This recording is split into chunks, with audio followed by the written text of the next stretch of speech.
Hello there. Well, I like interesting questions, and so this is the one I've been asked recently. Can cannabis cure cancer and other major life-threatening illnesses? And the answer to this is probably pretty unexpected. So here we go.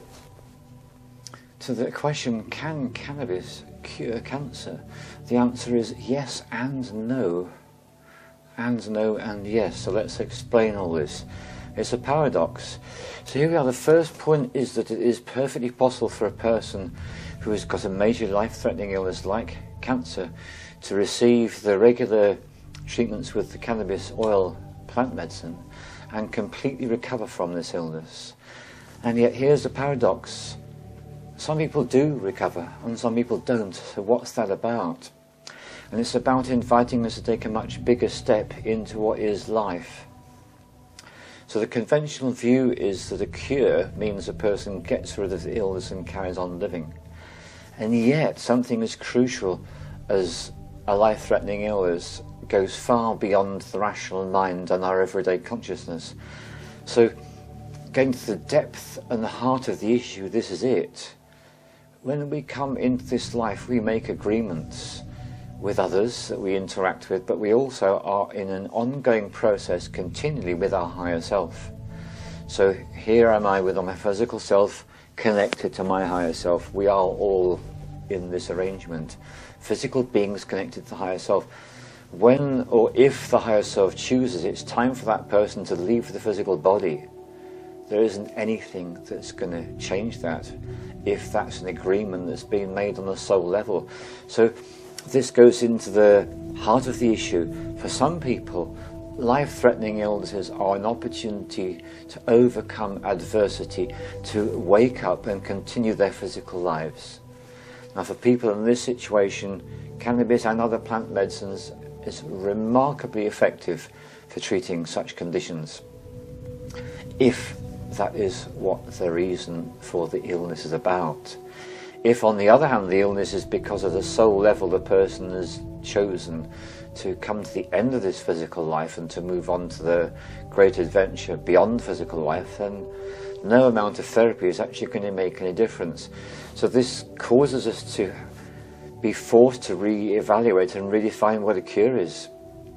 Because people normally associate a cure as the person recovers from an illness and continues to live physically. I'm suggesting that's not a broad enough definition of a cure. A cure really is when the person uncovers the dis-ease within their soul and makes a choice either to triumph over that adversity or to allow the physical body to drop away and for them to take the next step in the human journey. So this is why the answer is such as it is. So yes, it does cure if the person is ready to make that leap of trust, of surrender into that medicine, and that medicine works. So here's the next thing about the yes and no, because it does cure in a way because it provides the circumstances, and yet it doesn't cure in a way because actually it's the person that does the curing. All the plant does is to repair the person's body, mind and spirit to be in the best possible situation. In other words, relaxed and not stressed and not worried. Stresses and worries have all gone. The relaxation and the peace has come in. Then the body can heal itself quite naturally if that is in that person's sole purpose. So you can see why it's a yes and a no and a no and a yes now, can't you? Because yes, the medicine can cure these life-threatening illnesses.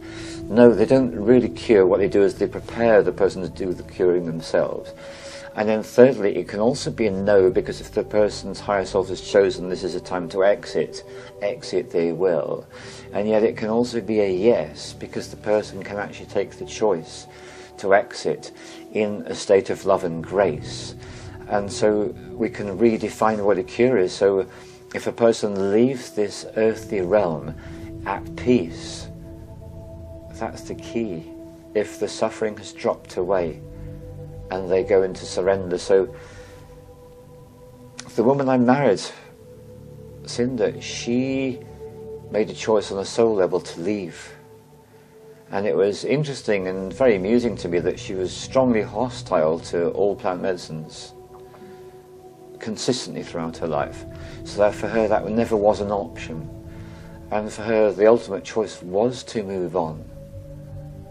And what was so glorious for my experience with her is that after years of suffering and struggling and striving and fighting, she let go.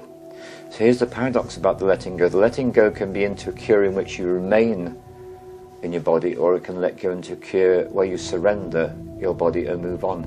And that's the option that she chose to make. And I went through a good year, maybe 2 years of dissatisfaction about that. You can imagine, my wife dies of cancer. Not going to feel very chuffed, am I? No, exactly right. And yet what she and her journey taught me was acceptance. And the acceptance that I needed to learn for myself was to accept her journey as being perfect, exactly the way it was. That's what I had to grasp hold of. And when I grasped hold of that, then you can imagine I went out of suffering into peace. That's really what happened in my life.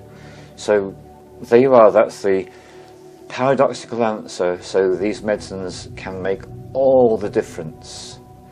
And we need to redefine what a cure is. Thank you.